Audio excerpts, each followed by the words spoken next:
And I think we're good. Ethel Cain deals in the winding value of myth.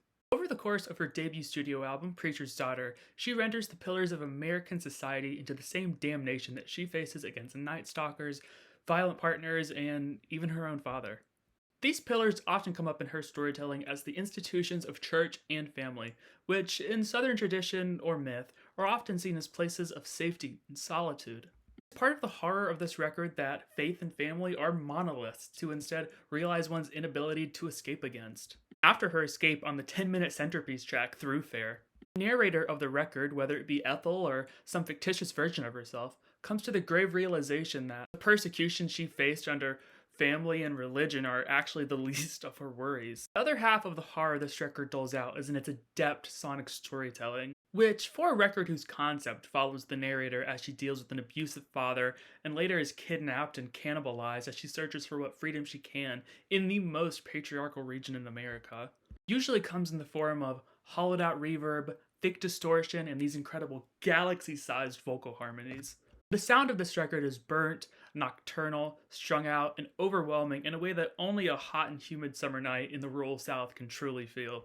And while the sound of this record is definitely in the camp of slowcore, Ethel makes good on keeping the instrumental variety of this record both enticing and very natural, which is vital when you are purposefully playing it this slow and this emotionally intense. Much of the sounds she pulls from on this record contain gospel, blues, noise rock, and on a few expertly handled occasions, some genuine pop. This pop influence is most readily seen on the stomping dance rhythms and anthemic chorus of single American Teenager, which, as its title suggests, sees Ethel in a youthful and ever so slightly more hopeful state, even if most of the struggles she'll face throughout the rest of the record are already here. And this hope isn't born out of some innate optimism. It's actually probably more of a product of trying to keep yourself sane as she makes allusions to various pressures of American society, whether it be patriotism, the male-dominated family, or just the isolation that can often come in this impressionable and hectic time in your life. And after the cavernous tone setter of Family Tree, it's this fleeting moment of going through it but keeping it together that almost feels like the characterization you often see at the beginning of horror movies to make you feel more empathy for the protagonist. By sheer virtue of its bright hook and relative accessibility, this track is really necessary to contextualize just how decrepit and hopeless so much of the record from this point on is going to be. After this point on the record, we are given two similarly mournful piano ballads, but while House in Nebraska creates a tense atmosphere that erupts in its final moments with gliding guitar solos and thick walls of distortion, its follow-up track, Western Nights, rests itself in this intoxicating cloud of subdued guitar embellishments and vocal delay. And it's at this point that I have to mention the melancholic wonder that is Ethel's voice, not only in the way that it borrows from the melodies of country and indie rock with this really assured pop power, but also in the way she wields reverb throughout this project. At this point in her career, she's really began to excel in what kind and how much reverb any track needs, between the almost violent quality it has on House in Nebraska to the pillowy and softer sound it has on its following track. Further into the record, Ethel finds a lot of power in completely stripping it away, as she does on the final moments of the closing track. Going back to the ballads in the track Family Tree, which is this more menacing blues rock reprise at the opener, this section of the record is devoted to her relationship with a violent criminal. While discussing the ramifications of a violent shootout that takes the life of this lover, she makes special time to talk about the religious implications this has in her mind. What I love about her storytelling here is how her knack for religious imagery and subverting typical love stories plays such an important role in giving the narrator of this story character. Because, as we are soon to find out, part of her flawed view of men and relationships is at least somewhat a product of the abuse suffered at the hands of her father and the fractured feelings she still harbors about it. That's implied on a lot of tracks here. This continued fealty and kinship she feels to a parent who, by all rights, should forfeit all ability to be a parent, can trace parts of itself to Southern patriarchal society. Its focus on family and maintaining one's spirituality is so ingrained that even on the penultimate track, Sun-Bleached Flies, where she is quite literally dead and ruminating on her life while in heaven, she still pines to be in church this Sunday and even tries to make communication with her family, even though her eventual escape and death were a direct cause of their neglect. Hard Times is a startling and depressing depiction of that abuse and neglect, which makes the smart choice to forego painstaking detail and instead leaves the worst up to the audience's imagination. What the song instead chooses to focus on is what's actually important in situations like this, that being the emotional toll it has taken on Ethel.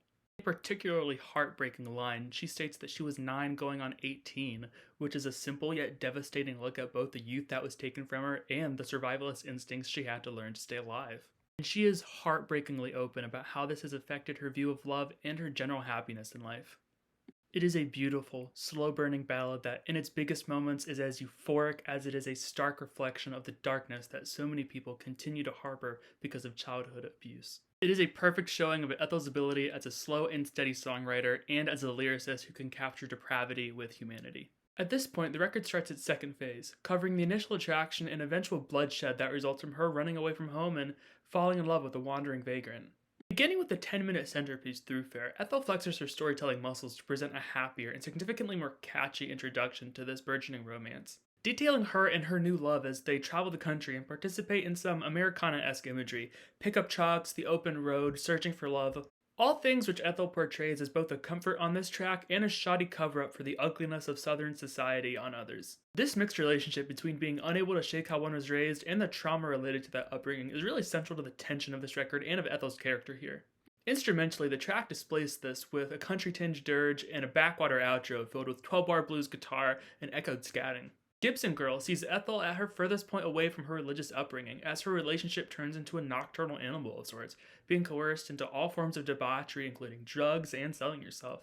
This is very clearly portrayed on the outset as being motivated by the toxic habits of her boyfriend, but it's this mixture of intoxication and her flawed view of relationships that maybe causes her to stay under the spell a little bit. With its slow pace and slick pop vocal production, it's one of a few points on the record that almost reminds me of a Lana Del Rey track, but in a very decrepit and morally questionable style. But morally questionable in the best way possible. Either way, the spell that she's in is taken advantage of on the following track, Tolameo, which is a hellish fever dream that can be split into two distinct halves. The first half is an ominous dirge that sees Ethel fearing for her life in the midst of her boyfriend's rage, and the second is this violent cacophony of screams and distortion layered over cult vocals.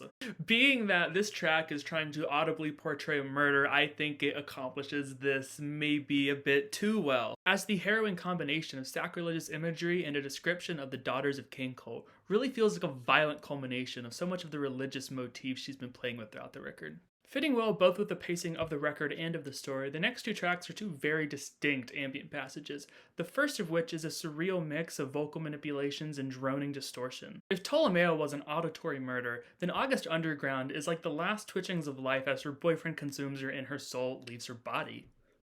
Yeah, it may sound disturbing, but it's actually way more vile than I'm letting on. There's just such a unique emotional tone that straddles the line between depravity and humanity, which ultimately just makes the record all the more heartbreaking. It wasn't just but a few tracks ago that I was listening to her excitement to travel and her childhood birthday parties, and now I have to listen to her being murdered and eaten.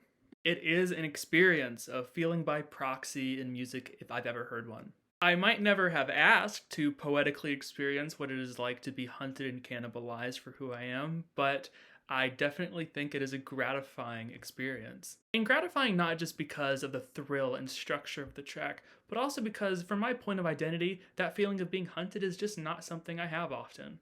And being able to experience that feeling in the limited way I can in music is something that I find incredibly insightful. This twin ambient cut, Televangelism, presents a shocking change of pace for the record. Already has the slow motion car crash of her demise happened, and now we are left with peace, the afterlife, heaven. Stunning and simple pianos provide some of the most breathtaking sounds I'm sure to hear in 2022, and primes the listener nicely for the genuinely euphoric final leg of the record. Sun-Bleached Flies finds Ethel embracing her gospel upbringing, both in the instrumental and in her calls of kinship to the church and even her father, who she on multiple occasions says she is the way she is because of the way her daddy raised her. This is not the only callback the song makes, as it's full of references to the previous tracks and the bits and pieces of hope she still finds in them even in death. And backed by a choir of vocals and bright horns, this is really a defining lyrical showing for Ethel, showing how even in a life of torment, the very human nature of love and hope was always present in some profound way. Its multiple allusions to previous events, I don't really think I've ever heard a song portray life flashing before someone's eyes with this much substance and style. This chronology of her life really sets the stage for the closer, Strangers, to beautifully examine her relationship with her mother. Going back through the story through a lens of missing and thinking about her mother, while her mother does the same, is a heartbreaking moment of humanization, even if it comes a minute too late for the character. Ethel even calls out to her mother to help ease her worries, seeing as she's found peace in death. But this piece is really bittersweet compared to the longing both of them will face in the very finite and mortal short run before their reunion in death.